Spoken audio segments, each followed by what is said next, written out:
Will this code work for other providers? Like if there are other sources I want to get data from?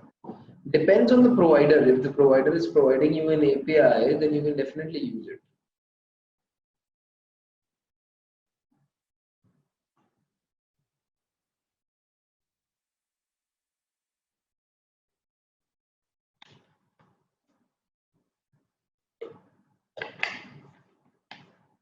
Is it done, guys, now?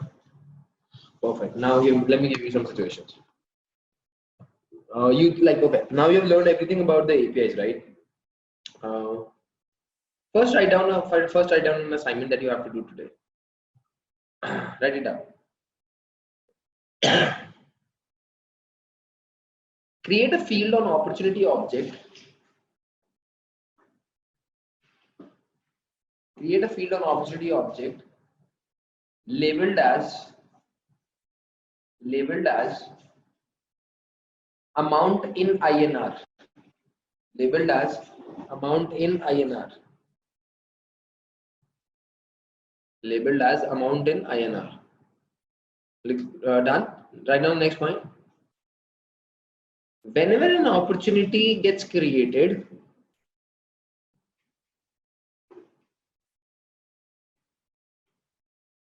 with its amount,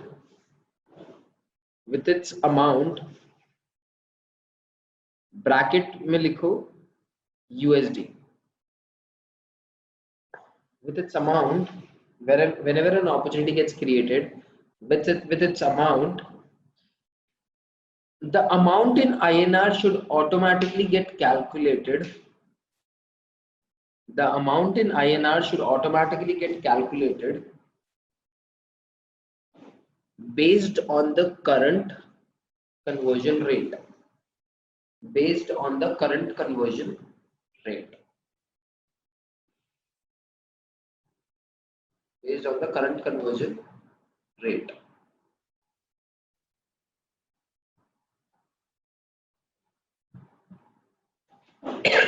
Clear? Everyone? Based on the current conversion rate. Based on the current conversion rate.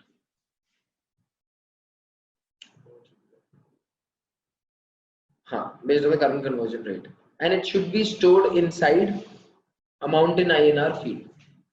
It should be stored inside amount in INR field.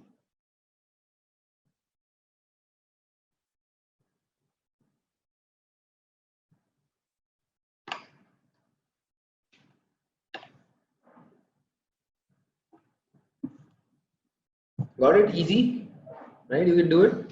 Cool. So this is something that you have to do. Now I'll give you some situations. You know how to create APIs. You know how to call APIs. You know everything now. Now there's a situation that I'm going to give it to you. Whenever a customer makes a payment through, let's say, Stripe, the commission should automatically get calculated onto the opportunity record, and an email should be sent to the customer including the amount as well as the commission, right?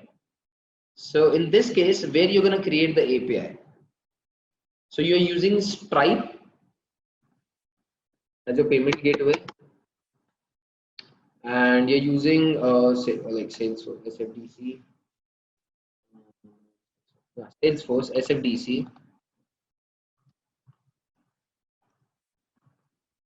for this invoice generation and opportunity amounts, like where you want to store the opportunity amount and everything. So the thing is, when a user makes a payment through Stripe, automatically in SFDC an opportunity should get created with its status as closed won, and an invoice should get generated and sent back to the user. So where the API will get created, tell me that. So okay, if you'll show me one, then that means Stripe, and if you'll show me two fingers, then in that means SFDC. Where the API will be created, 1 or 2? Okay, so the API will be created in SFDC, and inside Stripe we need to make a call out, because see, listen to me. the user is interacting with Stripe, right? It's not interacting with SFDC. This Stripe needs to interact with SFDC. So in this case, the API will be created on SFDC only, right? If the user is interacting with Salesforce and we want to like transfer him to Stripe or to make the payment, and then everything needs to be done, then in that case the API of the Stripe will be used. So it depends, like where the user will interact, then there's no need for API. But where the another application will interact, there we need the API. That's what it is. Now, one more thing that I want to ask is,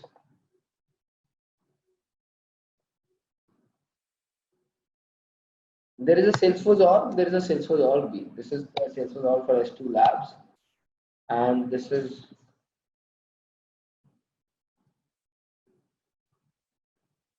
the S2 the org for Syntexa, let's say.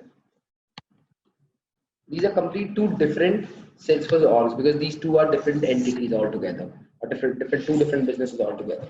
So what I want is, whenever a student gets registered inside S2 Lab, he or she should also get registered at Syntexa's candidate object, which we use to hire or to to keep the database of the candidates that we can look forward to hire for. Getting it? So if anyone is getting registered at S2 Labs, he's a potential candidate for the job that we provide. So that's what we want. So how can we do this? How can we make this happen? That whenever a student record is getting created inside S2 Labs, inside Syntexa there is an object called as candidate. A record of candidate should also get created. How I can do that? Okay. So two Salesforce orgs can be connected with each other with the help of, again, API. And you are right with your answer. We need to create an API on Syntexa's org, and we can just make an API call out to this API from S2 Labs org. That's what we can do. So you are right with that. So whenever situations like this will come up, what you guys have to do is you have to like create an API and do the integration. And similarly, if I want that, if there is some candidate who is who went through the interview and is not good, and is not good with his technical skills and everything, he or she should be a lead for S2 Labs. Then in that case, what will happen? Right? I mean, if there is a candidate who got rejected, then that candidate should be registered as a lead record inside S2 Labs org. So in this case, what we should do? Then there will be an API at S2 Labs and call out will be done from Syntexa. Can we do that? Can we do it like on both the sides? Yes. Okay, perfect. So you're absolutely right. We can create an API in here and we can make a call out from Syntexa's org to here. And this is exactly called as an integration, right? Specifically, two-way integration, right? Where anything happens on this org gets submitted towards the another org, and anything happens on another org gets submitted to this org as well. So it's a two-way integration. It's not a one-way integration. If it would have been only one-sided integration, that anything happens onto S2 Labs goes to Syntexa, then in that case it's a one-way integration. But currently it's a two-way integration. Post from Syntexa to S2 Labs. Yeah, exactly. You're right, Ashish. So you guys got it. These are some situations that you're gonna face a lot of times. And by the way, I've got a presentation. I got it from someone. I got it from someone in when I was presenting at JDF 18. There was another speaker who was speaking on to APIs and integrations, and that presentation I liked a lot. And I'm going to use that presentation over here to explain you different types of scenarios and everything.